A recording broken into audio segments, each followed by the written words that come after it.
Hello, everybody, and welcome to another edition of the Cerebral Smack Talk live on YouTube and StreamYard.com. It's Goal MF Michael Fletcher alongside Anthony Florio and Michael Bullock. We got ourselves a loaded show here tonight, guys. We're going to go a little more quicker than usual.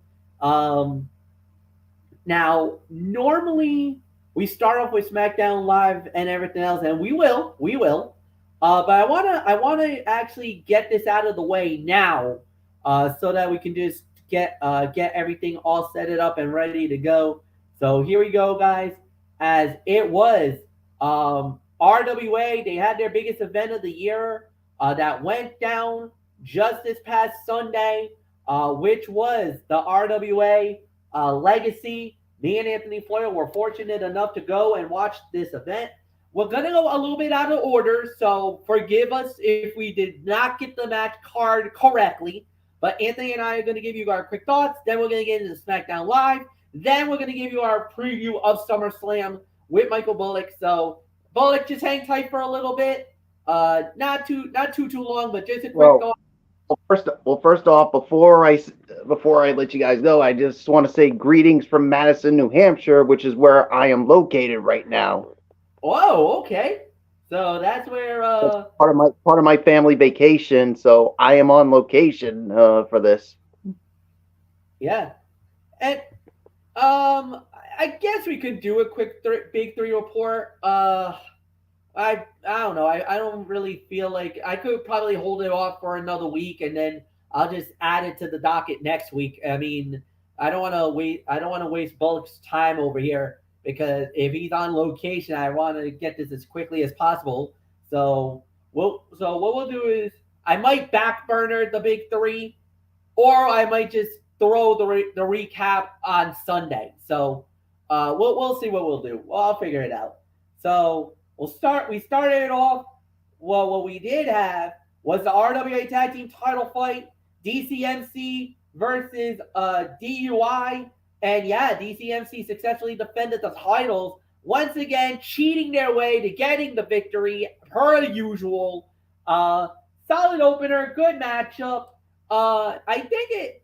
I know Anthony, you were saying that this is going to be fight of the night level. It was all right. I thought it was a solid match. It wasn't anything spectacular, but I will say this: DCMC is without a doubt the most over tag team right now in RWA today, and they some way somehow got the job done and successfully defended the title. So, Anthony, quick thought as your guys successfully defended the tag team championships.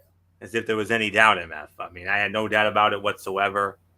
Solid match, and champions stay the champions. So, who's next for them? We don't know.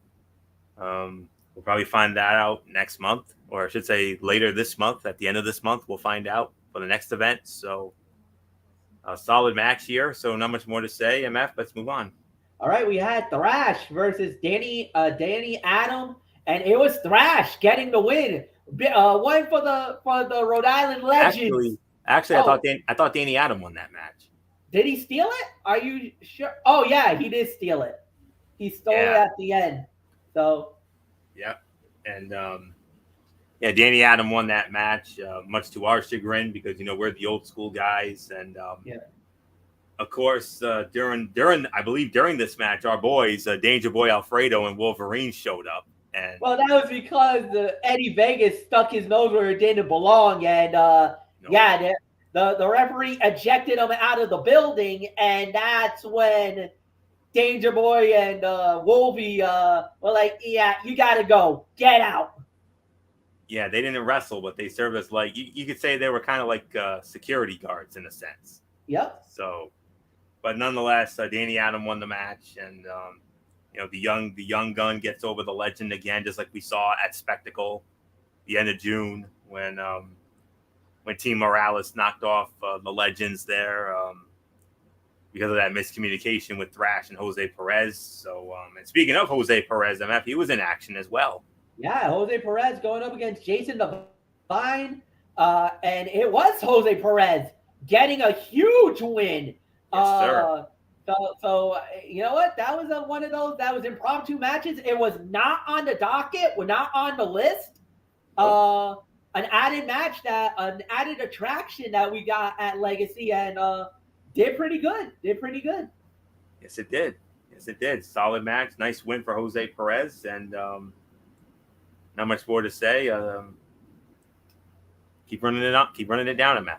All right. Then we had the triple threat for the RWA Hype Championship. The Mighty Bosch, David Morales, and Christopher Sterling. And David Morales, somehow, successfully defends this title, much to the delight of Anthony Floyo, much to the chagrin of myself, and a majority of the fans at the Columbus Theater. Boy, were we absolutely we were stunned at this outcome. However, boy, Chris Sterling, after that match, he was on the warpath. He was looking for Morales throughout the night. And there was a moment we thought he caught him. And unfortunately, he did not get him.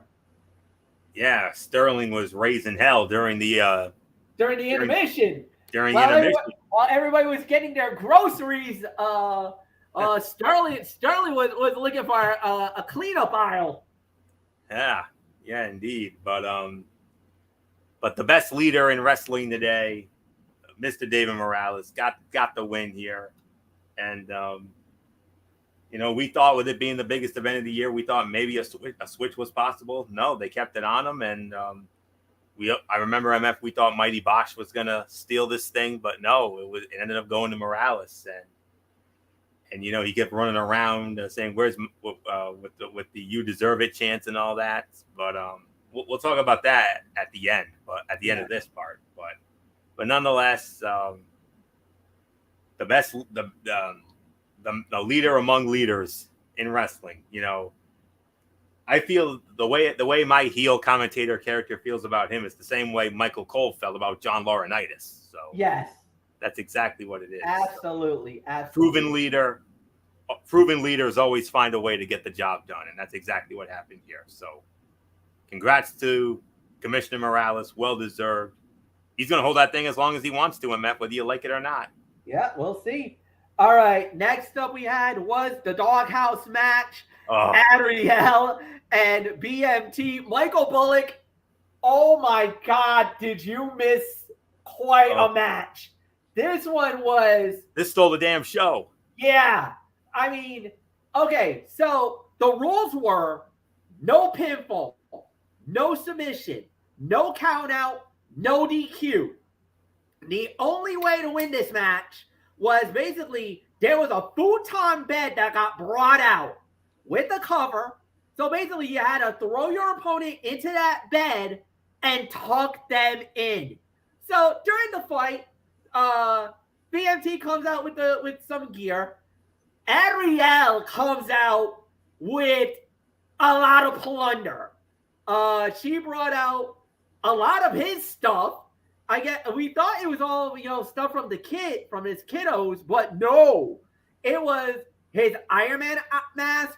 He brought the gauntlet from Thanos' gauntlet. He brought that. There was some cookie sheets. There was some household stuff. Then the moment that the whole fight turned was the minute he slapped her in the face with a gardening glove. She got pissed. The next thing we saw, a freaking weed whacker came out. It was a freaking weed whacker. And the next thing, basically, she robbed BMT, robbed him of his dignity, robbed him of his pride, robbed him of everything, because she used that weed whacker and he got it in the ass. Yeah, he got and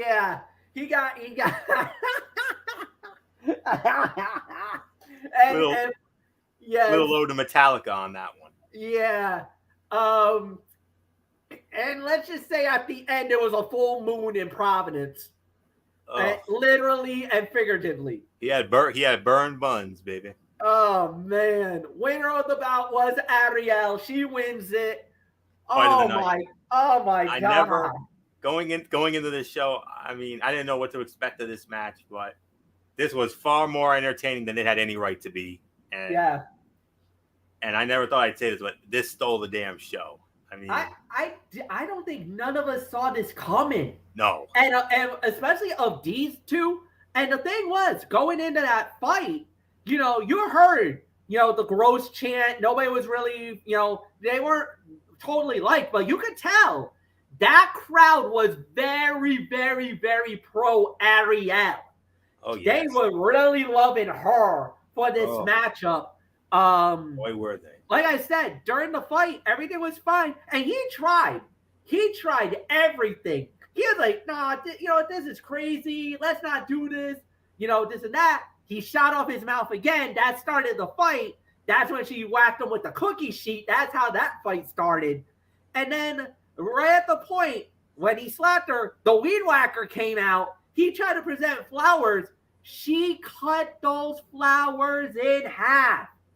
And then some. And then, of course, she burned the buns, like Floyo just said. Right after that. Yes, indeed. And that was the wild. I mean, I've only been to a handful of these things. MF, you've been doing these for years. I mean, that's the wildest I've ever seen in my life.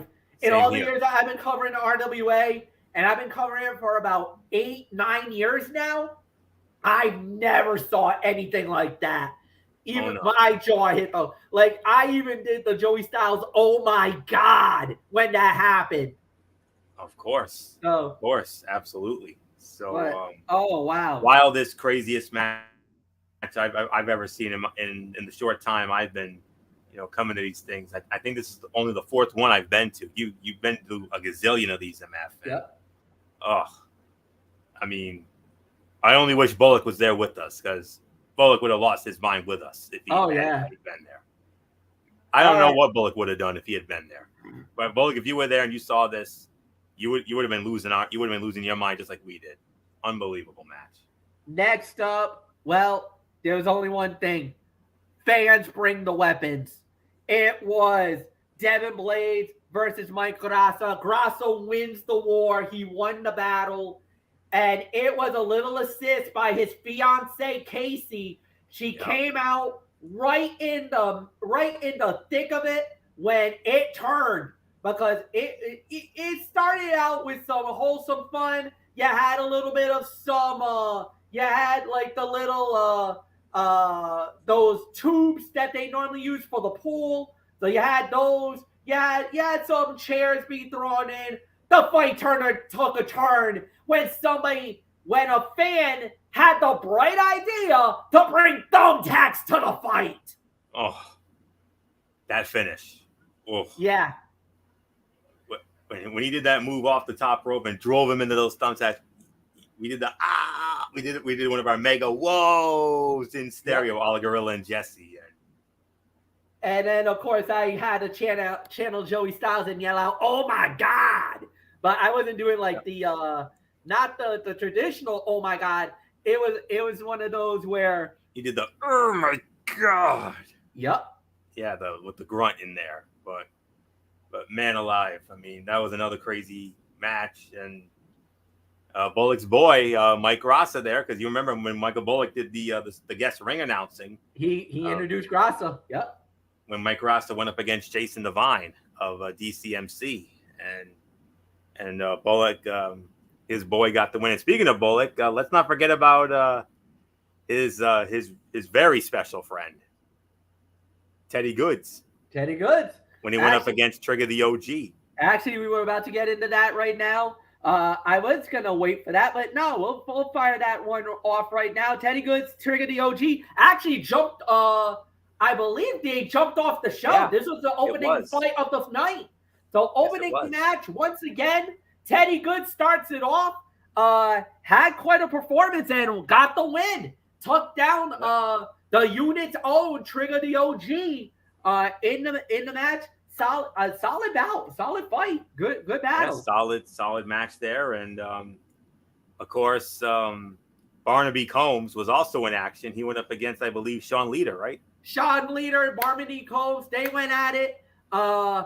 Sean Leader was a crowd favorite, man. He was throwing his shirts into the crowd. Actually, And guess what? Listen to this one. Hold up. It's not often we get MF on camera, but if he's going to be on camera, if he's going to come on camera, it is a good reason for it because during the entrances, Sean Leader was firing T-shirts with a slingshot type contraption. The first one came off great, but the other ones, his aim needed a little more work. If I got to be honest, it was a little slingshot. I think the slingshot failed. That's why it was major malfunction of the junction there. Yeah, but I had to say the funny part is he actually did hit the bellhop. The bellhop's a good friend of mine, Crimson Almeida, and then the final shirt he threw in the crowd, and lo and behold. Look who got it up with the shirt. How about that? It's a loser shirt. Just so you guys know. Thank you, Sean Leader. Thank you, my friend. I'm gonna treasure this one forever, man. This is awesome. Like that. This is pretty sweet, man. So now I can say I got two RWA shirts officially. I got this one and the official one, and actually the third one too. The Renegade Rumble one. I actually found the Renegade Rumble shirt. Nice. I knew it was lying around somewhere in my house. I found it. So, there it is. Yep. 3 shirts now. My RWA collection's getting bigger and bigger by the month. And I have 2. I also had that Renegade Rumble shirt, and I also have the shirt that I ended up wearing to that show, MF. That awesome shirt of our boys, the Wolverine and Danger Boy Alfredo, and you had that loser show was your moment, MF. But my moment before the show even started, a photo op with myself, MF, Wolverine, and Danger Boy Alfredo. Oh my god! I can't believe that happened. I cannot freaking believe that happened. That was that was a holy freaking crap moment. Mark out. A la Monster Mac and the Mac Attack. That was holy freaking crap. I cannot believe that happened, but it worked out perfectly because you're the Wolverine and you have Wolverine right next to you, and I had DB with me. Yeah. So, and I'm Danger Boy Alfredo. So so it worked. It definitely worked. Worked perfect. All right. Yeah. Back to the action. And speaking of Sean Leader, there was also another surprise that came out, and that was the return of the Suplex Sweetheart herself, Asana. She is back in RWA. She's been nursing some injuries in the last few months. I did have an interview with her about a few months ago. She said that she was rehabbing really well. She was hoping to be back. But I did talk to her, and this was back in, I want to say, back in December. And that was at the RWA Goes Broadway, and that was at the Columbus Theater. And I had a brief interaction with her, and I told her how she doing everything else. And she was saying, I'm rehabbing right now. I'm hoping to be back, but she's like, right now there was a lot of things. There was a few injuries, some that she disclosed, some that were undisclosed. But she was hoping to be back very, very, very soon. Well, she's back, and now let's see. Pick up. Yeah, because she went right after Ellie. She went right after Ellie Valentine. But the thing was, Ellie was sticking her nose where it didn't belong, and especially after the match was over, there was a Pearl Harbor job going on between Barnaby Combs and Ellie Valentine, a 2-on-1 beatdown. The next thing you know, Asana's music hit. I did the Corey and Sean jaw drop, and I yelled out, "What?" Foy was like, "Wait a minute, who's this?" And then once I told him who it was, big deal. So next up, RWA Hype title on the line. Ocean State title on the line. Isaac Knox versus Denzel Jordan. Denzel Jordan does it again. Successfully defends the title. Great match. Very good match. Very high quality fight. But then all of a sudden, the gold standard, Harry Brooks, comes out, and Harry Brooks is called his shot.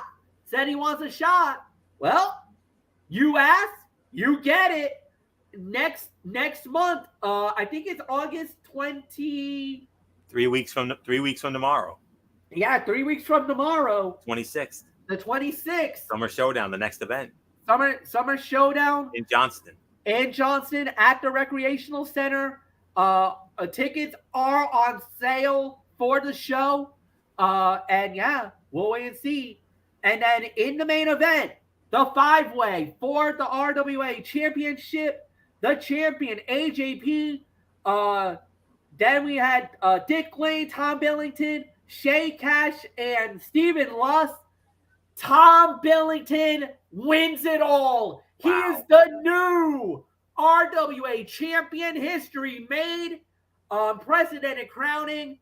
And he, in midst of all the chaos, he got the 1, 2, 3. He won the title. Oh my goodness, what a moment for Tom Billington. Finally, the RWA heavyweight champion of the world. The only guy of the 5 who had never been the champ. And cruel irony for AJP, losing the title in the very same venue he won it. I mean, yeah. Because it was last December, RWA goes Broadway, impromptu match with Shady Shay Cash, and he won the title and held it since, and his great run comes to an end. And congratulations, Tom Billington, who was the winner of the Renegade Rumble, and here he is. He is the RWA heavyweight champion, and any one of those guys could easily be his first challenger, very easily. Oh yeah. I mean, I wouldn't be surprised if it's AJP, considering he's probably got the rematch clause, I'm sure. Yeah, it could be AJ, no doubt. It could be anybody, man. I mean, like you said, any one of the 5 could easily cash in. And remember, from what I've been told, the Jeremy belt was not in play. Therefore, Dick Lane still holds it. So he could consequently, get a shot at it at any time. So right. And then one other thing that happened during this show, Alexander Russo with a heinous attack on TV. Oh, I don't even want to go there. I'll say I had a meltdown. I absolutely had a meltdown in the broadcast booth. Anthony Florio really would have understood. Yeah, I was non-pleased. Let's just say that. Yeah, and it worked into a perfect heel, a face heel commentator moment, arguing. MF loses his mind, and I said, "Hey, how many months has T Phoenix ducked Alexander Russo?" And I said he had every right to do what he did. He deserved what he got, and I said couldn't happen to a nicer guy. And you're like, "Oh, give me a break!" And yep. And you're despicable and all that other stuff Gorilla and Bobby would say. I mean, I think you even threw in an why don't you stop on top of that. So, but that was a moment T Phoenix was being presented with an award, some special recognition, and then Alexander Russo snuck up from behind, beat him down with a chair, and yeah, we knew something was going to happen. We didn't think it was going to be an angle. We thought it was going to be possibly a match, but no. But overall, MF, it was a fun time. It wasn't the same without Bullock. I wish Bullock could have been with us, but it is what it is, and we're probably going to have to sit out the next show, which is fine. MF, you've got work commitments. I think I might have plans on that day anyway, so. But we'll see. We'll see about September, whatever that show is. But Summer Showdown is the next show, August 26th, 3 weeks, and Johnston Rec Center for all those who will be there. Enjoy it, and I'm sure we'll hear all about it. So not much more to say, MF. Friday Night Smackdown, and by the way, just like I did the other night, I'll just do a brief analysis. None of that after detail stuff. All right, so we started off with LA Knight versus Sheamus. and LA Knight winning the match in 12 minutes and 44 seconds. You can easily say one of the fights of the night, but it was heavily interfered with. All the guys outside the ring getting a good look at everything that was going on. And hey, there's really nothing more to say, man. So yeah, this was incredible, man. So solid opener. The crowd was for LA Knight. It's only a matter of fact, but he did win, and a big win for him, beating Sheamus of all people. Big win for LA Knight, and yeah, and Anthony, it's yours. Biggest win of his WWE career to date. LA Knight continued his momentous 2023 with a signature win tonight, defeating Sheamus in the opening match. It was not without controversy, though, as several of the competitors in tomorrow's Slim Jim Battle Royale made their presence felt at ringside, leading to a distraction finish that concluded with LA Knight delivering BFT for the win. Rather than just having guys involved in the Battle Royale surround the ring, there was at least some effort put into presenting ongoing rivalries while highlighting Knight in what was a physical bout with the Celtic Warrior. Crowd was red hot for the self-proclaimed megastar and was behind him from start to finish. The reaction to his entrance all the way through the victory was the stuff of genuine stars and further evidence that WWE may very well have lucked into a breakout star in the form of a guy who has found success at every stop in his career. The time is now to take the leap of faith with Knight and hopefully create a new star that can keep the company's red-hot run going strong. 3.25, 3.5 stars. Michael Bullock, tonight, it was LA Knight's game on this night. Yeah. Biggest win of his career to date. Anytime he beat a guy like Sheamus, biggest win of his career. Maybe it could lead to some bigger wins down the road. Maybe tomorrow night in the Battle Royal. And if you're not with LA Knight, you want to know what that makes you, Florio? A dummy. Yeah. Yeah. Yeah, what I mean, 3.25 stars. What can you say? I mean, the biggest win for LA Knight. I mean, could it lead to something bigger for him? Come tomorrow night's Battle Royal, we'll find out. But he's definitely getting that pop right now, and we'll see what happens tomorrow. So it is yours, Fletch. All right. So with that said, we do indeed move on. The next thing that we did have after that was we were supposed to have Ridge Holland and Butch versus the Good Brothers, but that fight got thrown out because well, everybody got involved. Well, actually, no, it was the new Street Profits, and they went full heel. Yeah, it happened, boys. They pulled the trigger. The Street Profits came out, laid everybody out, and much to the delight and the chagrin of Bobby Lashley, and it looks like profits are getting a little bigger for the Hurt Business. It looks like Hurt Business 2.0 is now definitely on the works, and with Bobby Lashley as the ringleader and the profits together, and there's hints and rumors about maybe 2 more members joining very, very soon. Looks like business is booming there, Anthony Florio, with the Profits and Lashley. Oh, my. The recent teases of a business relationship between the Street Profits and Bobby Lashley paid off tonight as Montez Ford and Angelo Dawkins interrupted a match pitting the Good Brothers against the Brawling Brutes.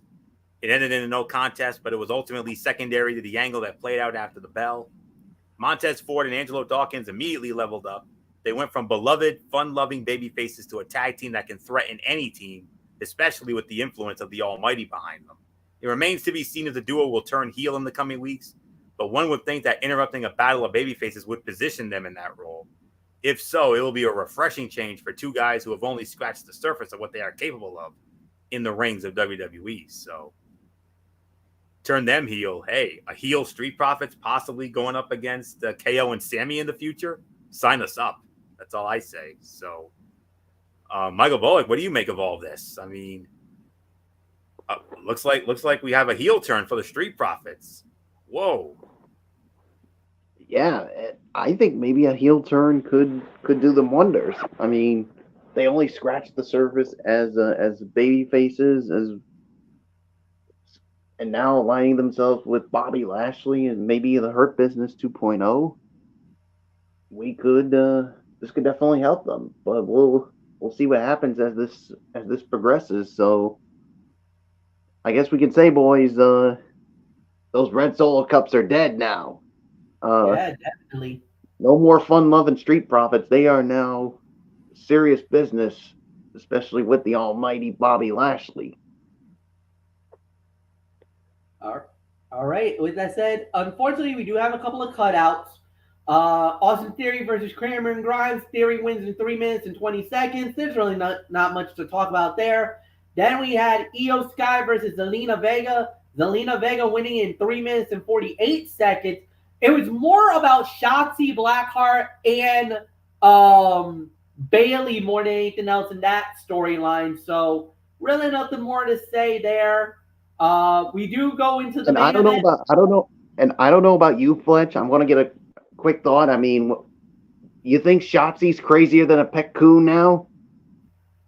I think she is geared up for revenge because she looked like she wanted it to shave Bailey's hair off. Hair versus hair match down the road? I think so. And the thing is, I think Bailey loses. Because the thing is, they already did it once. Because the only reason why that Shotzi did hers was, like you said, solidarity for the fact that her sister is going through the cancer right now. So I think it's solidarity there. I think going into this, I honestly think if they do the fight Bailey versus Shotzi, I think Shotzi wins. I think Bailey loses her hair.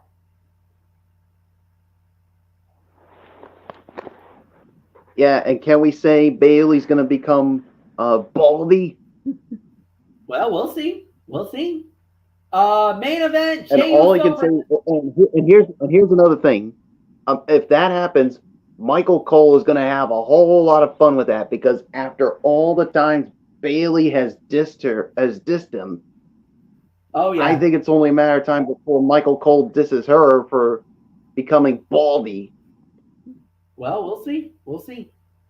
All right. So, main event was Jey Uso versus Solo Sikoa. Jey Uso winning the match in 10 minutes and 51 seconds. Michael Bullock, it's yours.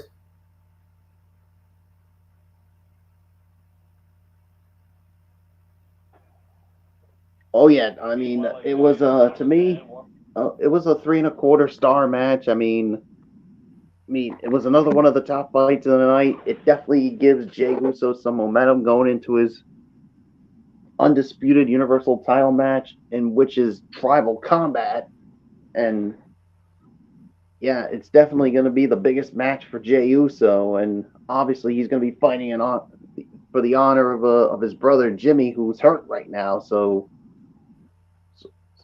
But I think obviously with Jey Uso, well, you'll get our thoughts on the match when we preview SummerSlam in just a matter of moments. So, but other than that, it was a 3.25 star match. What's yours? Yeah, I gotta go with it was a 3.5 star match. You could evenly make an argument for fight of the night because that's how good this match really was. There's really nothing more to add. Anthony, quick thought. If there were any concerns about Jey Uso not looking strong enough entering SummerSlam, they were erased by show's end tonight after he defeated Solo Sikoa clean and in the center of the ring, using Roman Reigns' own spear to put down his brother and build more momentum ahead of the biggest match of his career. Crowd was hot, chemistry was obvious, and Uso versus Solo is a match WWE will likely revisit down the line, and rightfully so. Even in defeat, Sikoa looked strong in that it took an unexpected finisher to stun him and the top rope splash to put him away. Tribal Combat is going to be something magical. Another expertly booked bit of drama that will either put a bow on one of the greatest storylines in WWE history or propel it forward as Roman Reigns continues his run atop the industry. Either way, the main event of SummerSlam feels like destination viewing. 3.25, 3.5 stars, overall review time. All right, overall review, I gotta say, I think it was a pretty good show. I mean, could it have been better in certain areas? Absolutely. It should have been a lot more solid, but I think they did all right. I think they did okay with it. So I could say this was no more than maybe I would probably say more of a 7 out of 10. I might be a little generous with the rating, but I thought they did an all right job. I thought it was a solid go home. So nothing more to say. Anthony, it's yours. Yeah, we had two solid matches, and of course that solid promo from Paul Heyman, uh, explaining about the tribal combat. But I'll tell you what, WWE did a really solid job of putting the final touches on the hype for SummerSlam with this go-home episode of Smackdown. Jey Uso was prominently featured. The booking shined a light on the Battle Royal combatants, and the triple threat match for the WWE Women's Championship was featured nicely in 3 different unique video packages featuring Charlotte Flair, Asuka, and Bianca Belair in different settings. It did not settle just for hyping tomorrow's show. This broadcast featured angles involving AJ Styles and Karrion Kross, Shotzi, Bayley, the Street Profits, Austin Theory, and Santos Escobar that will feature beyond the Summertime Spectacular and affect the Blue brand. WWE Creative walked the fine line and delivered a strong, entertaining night of television ahead of a show that could shape the next several months of its programming. Solid 7, teetering on 7.5. Michael Bullock, your quick thought, and then we'll preview the 36th annual SummerSlam. Yeah, I'll give this about maybe 7, maybe teetering on 7.5. I mean, there were some areas I thought that could have been better, but all in all, I thought it was a good final build towards the biggest event of the summer in SummerSlam. So, yeah, there's really nothing more to say. Fletch, it's time to preview the 36th annual SummerSlam. That's it. And we got basically it is it, guys. Here we go. SummerSlam, and here is the official fight card. Well, we will start it off with the 25. Well, there is a 25-man battle royale. We don't know all the participants in it, but just based off who is in it, my prediction's LA Knight. I think LA Knight's gonna win it. I think he's due for a big win here. The fans would go absolutely nuts if he does win it. So I think winner is LA Knight. So Florio, it's yours.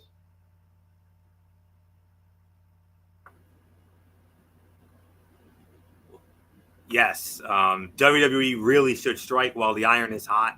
LA Knight is arguably the most overact on the roster and has been defeated at every significant turn. There was enough for him to sink his teeth into despite losing the Money in the Bank ladder match, but falling short in the U.S. Invitational has left him without a clear direction. A win tomorrow is little more than a lateral step, but hopefully it's the time creative needs to give him something juicy. So I agree. Winner of the Slim Jim Battle Royale of SummerSlam, L.A. Knight. Yeah. Michael Bullock, are we going to make it unanimous? Oh, yeah. Oh, yeah. I'm definitely making it unanimous. LA Knight wins the Battle Royal. I mean, he's so over right now. There's really nothing more for me to say except winner, LA Knight. Yeah. Yeah. MMA rules match: Ronda Rousey versus Shayna Baszler. Like I basically reiterated on the show when they announced it, 3 5-minute rounds. Basically, it's pure MMA, UFC style fighting. You only win the fight by submission or surrender, and basically, it's you're talking about like Anthony Florio, Michael Bullock. Welcome to my world, the world of the UFC. You're about to see it right before your very eyes. So, Anthony, it's yours. Ronda Rousey and Shayna Baszler are close friends despite their strained storyline relationship. It always feels like Rousey is teetering on a break or exit. This could be a great moment to establish Shayna Baszler, the more consistent presence as a main event player, as Rousey does her friend a favor heading out the door. So I'm actually going to go with Shayna Baszler to win this match. So, Michael Bullock, your thoughts on this MMA rules match? Yeah, it's an MMA rules match, so I'm sure those who haven't heard of it, they're definitely going to get a good. I mean, I've seen some MMA rules matches, especially in the UFC.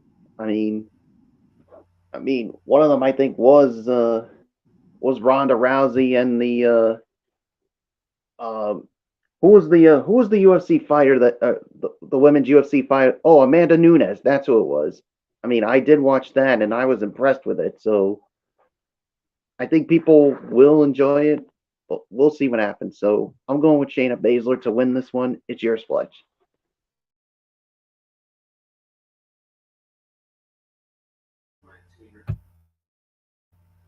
I'm gonna go with Shayna Baszler. I think the Carafua clutch will definitely come into play, and I think Ronda will fall on the sword. I think she'll pass out instead of tap out on that. So yeah, I think it'll give Shayna a big win. And so with that said, we do indeed move on. Michael Bullock leads off on this one, and as a matter of fact, the match that will start SummerSlam confirmed. Ricochet, 1-on-1 with Logan Paul. Bullock, it's yours. I mean, I think this is definitely going to be a good match here, a good way to kick it off here, but I don't know how people are going to feel about it, but I'm actually going to go with Ricochet to win this one. I think this will definitely be the biggest win for him on a pay-per-view level here, so I think this has an opportunity to steal the show here, so we'll see what happens. But I'm going with Ricochet. It's yours, Fletch. You know what? Going into this, I was thinking maybe they give this to Logan Paul, but the way Logan Paul's been acting lately, especially some of the comments he made, especially towards Samantha Irvin, and really got her hot under the collar. I think they might give this to half man, half amazing Ricochet. I think Ricochet gets this. So for me, I really got nothing more to say. It's all yours, Anthony. Yeah, the reason why this match is going to be starting it is because also tomorrow night Logan Paul's brother Jake Paul is going to be boxing against Nate Diaz in Dallas tomorrow night. So that's why Logan Paul is shooting the match right here. So Ricochet is a perfect opponent for Logan Paul. Logan Paul has put in a lot of great work in his limited time in the ring, but he has lost his biggest matches. A special attraction isn't much of an attraction when they don't score wins. Ricochet is a walking highlight reel, making him a good opponent for a spot fest against Logan Paul. But Ricochet also loses nothing if he eats a pin here. He will always have his spot as a guy who can come in and deliver a few thrills, but he's never going to be a major champion on the main roster. So I don't know why. I mean, I would love to see Ricochet win myself, but I don't know why, guys. I just got this feeling Logan Paul's due for a win here. I don't know why. He won at SummerSlam last year against The Miz, so It's I'm going to take possible. a chance. Yeah. So I'm going to take a chance and go with Logan Paul, but if Ricochet wins, I wouldn't be surprised at all. All right, then the And last match. don't worry, Floro. You don't have to do the lone wolf thing. I mean, that's only my thing. So I was gonna say the only other thing I was gonna say was the last match that we had, that's quote unquote preliminaries without the title. Brock Lesnar versus Cody Rhodes. I'm going in Cody. I think Cody gets he'll get the redemption. He'll get the revenge on Brock. He'll win this match.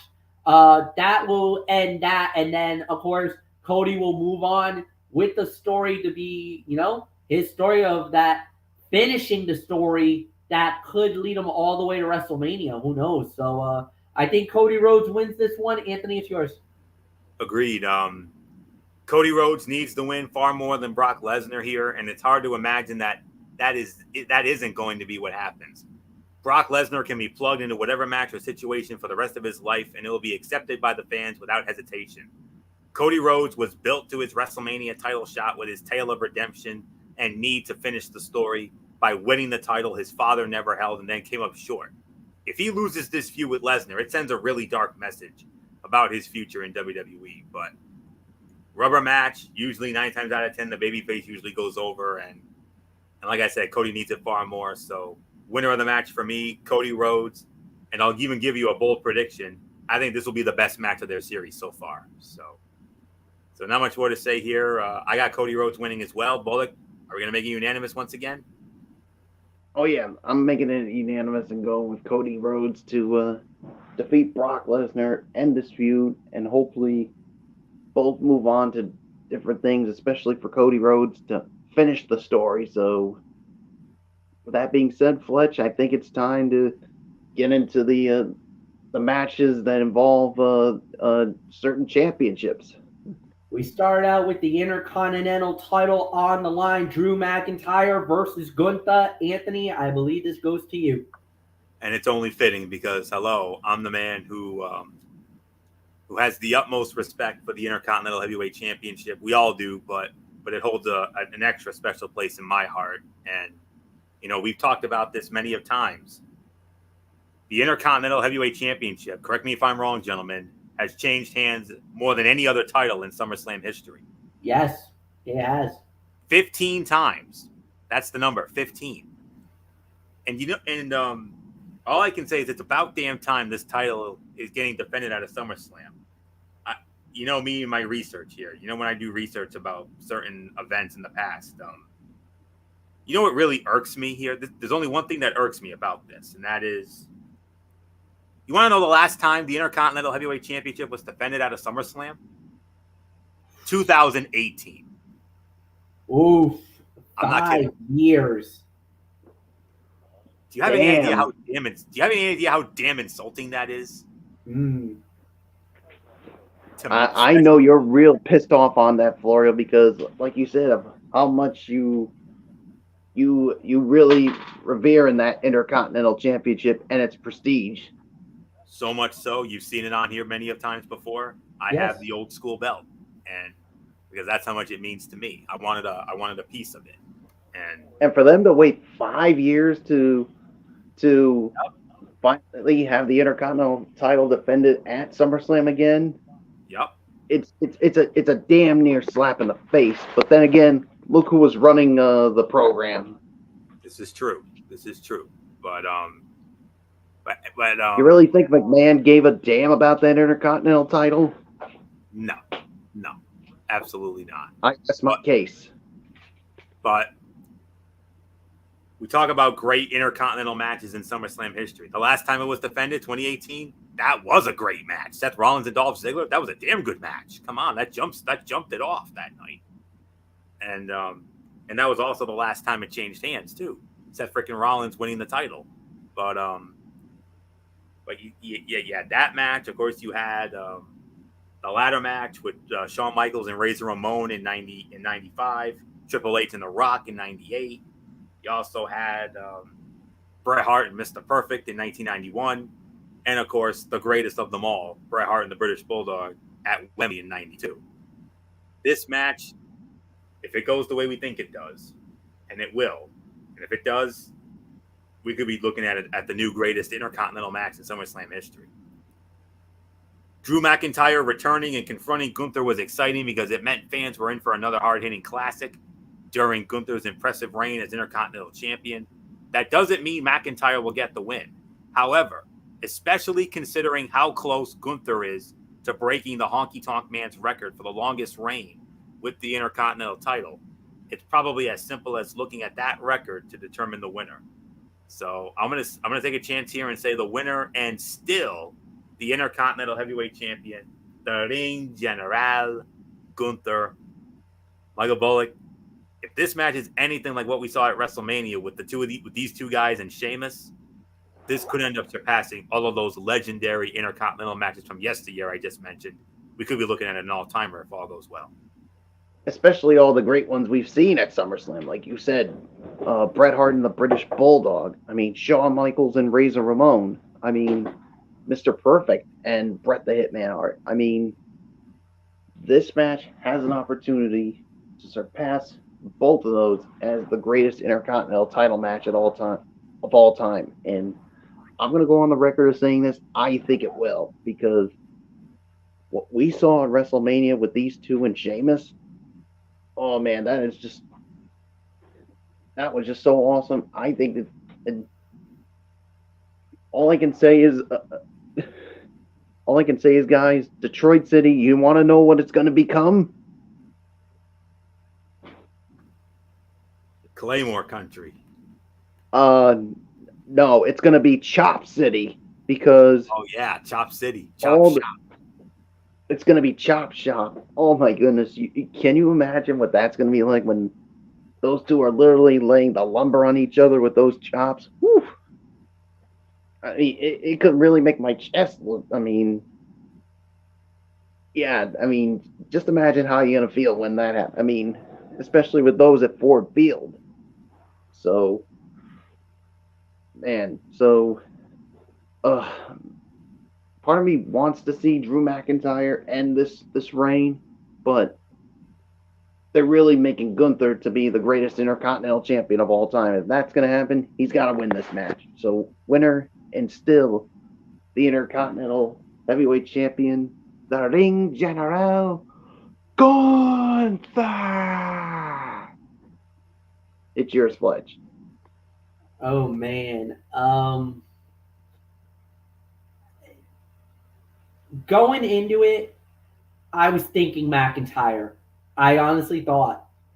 But I think you guys are making a valid point. I think this is going to end up being Gunther's finest moment. I think he's going to pull it off. I hate to say this, but I agree. I think Gunther wins, and I think he's going to break the all-time record.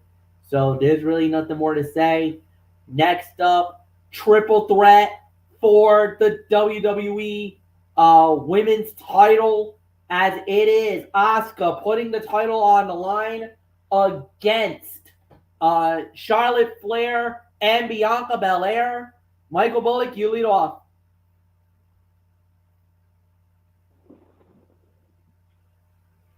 Yeah, this should be a really good triple threat for the women's title, and I mean they want to make Asuka look like a dominant champion, and she's going to be going up against uh, two of the best in Bianca Belair and Charlotte Flair, and for her to assert herself as a dominant champion, she needs to win this match. So winner and still the WWE Women's Champion, Asuka. It's yours, Fletch. There's always that fear of Charlotte winning this title. Just as much as there's always a fear of Bianca getting this belt back. I want Asuka to win so bad because I believe she truly, truly, truly deserves a good run with this title. But there's so many outside forces that always makes me wonder if this is actually going to happen or not. I'm going to take a chance. I'm going to take a flyer. And I'm going to say Asuka wins it all. But I would not be shocked if Charlotte or Bianca takes this belt home tomorrow night. But we'll see. But Anthony, I'm going to go with Asuka to win, but I'm not that confident. I don't blame you. I mean, who is? But here's the thing, though. I'm going with Asuka as well. Asuka has been largely a secondary presence in the drama between Bianca Belair and Charlotte Flair, but that suggests she'll overcome her distracted foes. Asuka's reign is still very fresh, and she should be given the opportunity to run with it. Belair is coming off a very long reign as champion, and Charlotte's momentum is practically non-existent. Expect the champion to retain here. I think Asuka will retain, but the thing is, like MF said, don't be surprised if Asuka loses the title and they either give Charlotte yet another title reign, or they put it back on Bianca and have Bianca regain it after losing it to Asuka at Night of Champions in Saudi Arabia. So, but I'm with you, MF. I'm going with Asuka to successfully defend, but if Bianca or Charlotte were to win, would we be surprised? Hell no, we wouldn't. The battle for the World Heavyweight title is next, as it is Seth freaking Rollins versus Finn Balor. All right. This is very interesting. Any other time, I would say Rollins wins. But as you noticed, Rhea Ripley, WWE Women's World Champion, Dominic Mysterio, the NXT North American champion. And they're talking about Balor getting his revenge after what happened to him all those years ago with the Universal Championship and SummerSlam, the very venue, not the very venue, but the very event that when he won the title, the Universal title the first time around, and we saw the injury that basically forced him to forfeit the belt almost immediately because of Seth Rollins. This is such a dangerous game. Plus, on top of that, you also gotta be wicked concerned about the money in the bank coming into play. Now, you saw it last time that Balor was very concerned because Damian Priest was thinking about cashing in. Balor hesitated, and it blew up in his face. I don't know, man. This is so interesting to watch. I would love to see. I would love to see Seth win it and keep it, but something tells me the Judgment Day is walking out with this belt. Either Balor gets it on his own, or Damian Priest cashes it in and he walks away with the title.